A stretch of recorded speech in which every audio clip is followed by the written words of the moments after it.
Nawala man sila ng maaga sa atin, hindi maitatanggi na malaki ang naging ambag nila at alaala. Ito na pala ang dapat na itsura nila kung hindi sila binawi ng maaga. Si Michael Jackson, ang tinagurian na ang King of Pop, walang iba kung hindi si Michael Jackson. Sa edad nito na 5 taong gulang ay pinamalas na nito ang galing niya sa larangan ng pagsayaw at musika. Sa dami ng binato sa kanyang kontrobersya ay hindi nagbago ang estado nito pagdating sa mundo na ginagalawan niya. Ngunit ng ika-25 ng June ng taong 2009, nagulantang ang mundo nang kumalat ang balita na siya ay yumao. Lumabas sa otopsiya na si Michael Jackson ay nasobrahan sa gamot na ibinigay sa kanya ng kanyang sarili mismo na personal na doktor na naging sanhi naman upang tuluyang huminto ang pagtibok ng kanyang puso. Na maalam ang King of Pop sa edad na 50 taong gulang lang. Kung buhay pa sana si Michael Jackson, ang edad niya ngayon ay 65 na at ito naman dapat na ang kanyang tunay na itsura. Si Heath Ledger, ang tinagurian na isa sa pinakamagaling na aktor ng kanyang henerasyon. Ipinanganak bilang si Heath Andrew Ledger. Ito ay sa Perth sa bansa ng Australia. Kilala ito sa pagganap nito dahil sa pelikula na Brokeback Mountain at mas naging tanyag pa ng gampanan nito ang papel bilang si Joker sa Batman The Dark Knight. Nang ika-28 ng January ng taong 2008, ibinalita sa mundo ang pagpanaw ni Heath. Ito ay dahil sa hindi sinasadya na labis niya na pag-inom ng gamot na pampatulog at gamot na rin para sa sakit niya sa katawan. Siya noon ay 28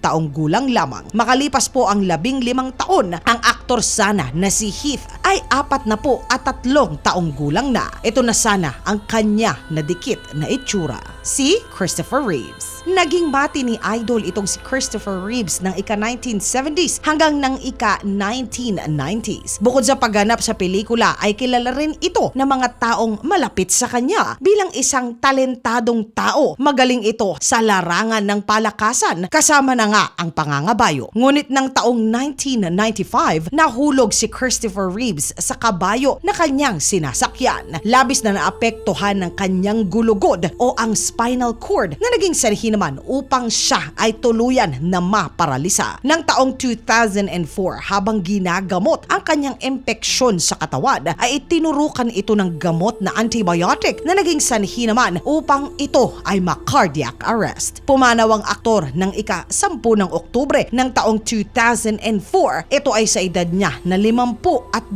taong gulang. Kung buhay pa sana ang poging si Superman Reeves, ito na sana ang magiging itsura niya sa edad niya na 71 taong gulang. Bruce Lee, ang naghatid ng pagkakakilala sa martial arts sa bansa ng Amerika. Ito ay walang iba kung hindi ang legend na si Lee Jun-fan o mas kilala bilang si Bruce Lee. Ipinanganak ito ng ika-27 ng Nobyembre ng taong 1940. Ngunit ng ika-20 naman ng July ng taong 1973, sa edad nito na 32 taong gulang lamang ay bigla na ito na binawian ng buhay. Ayon sa otopsiya na ang aktor na ito ay pumanaw dahil sa pamamaga ng kanyang utak. Ito ay dahil sa gamot na kanyang iniinom para sa injury niya na sa likod ay natamo. Kung si Bruce Lee sana ay buhay pa sa ngayon, siya ay 83 taong gulang na at ito naman na sana ang kanya na itsura. Si Philip Seymour Hoffman. Una kong nasilayan ng aktor na ito sa pelikulang Twister ng ika-1990s pa. Mula noon sumikat na ito sa pagiging kontrabida. Ang trabaho niya ay bigyan ng kulay ang mga bida at ilabas ang mga karakter nila.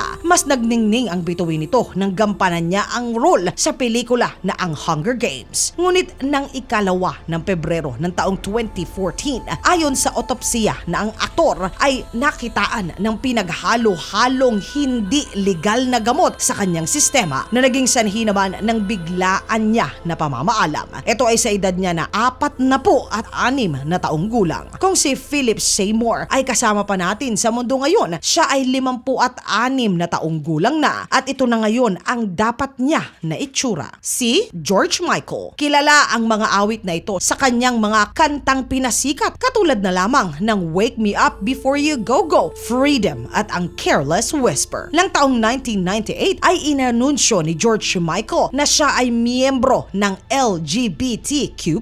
At simula noon ay naging advokasya niya na suportahan ang samahan. Ng ika-25 ng Disyembre ng taong 2016, pumanaw si George Michael dahil sa komplikasyon ng pagkakaroon ng fatty liver o ang taba sa atay. Ito ay sa edad niya na 53 taong gulang. Ngayong 2023 sana ay 60 taong gulang na ito at ito na sana ang kanyang dapat na magiging itsura. Si Aaliyah. Nang kapanahunan ng sikat na R&B na singer na ito, ginampanan niya rin ang papel bilang ang reyna ng vampira sa pelikula na ang Queen of the Damned at maging sa pelikula na ang Romeo Must Die. Binansagan si Aaliyah bilang ang Princess of R&B. Kaya naman ang ika-25 ng Agosto ng taong 2001, ikinagulat ng buong mundo nang lumabas ang balita na bumagsak ang eroplano na kinanululanan nito kasama ang 8 sakay nito. Si Aaliyah noon ay 22 taong gulang lamang. Kung buhay pa sana siya ngayon, siya ay 44 na taong gulang na at ito na sana ang itsura na magaling na mga awit at aktres na dalag. Si Princess Diana, ang kinikilala pa rin ng madla bilang ang tunay na karapat-dapat na reyna ng Inglaterra. Walang iba kung hindi si Princess Diana. Siya ang ehemplo ng kasabihan na nagmahal, niloko at gumanda ng todo. Bukod sa napakaganda nitong panlabas na kaanyuan, hindi rin matatawaran ang kabusilakan nito ng puso. Kaya naman nang lumabas ang balita ng ika-31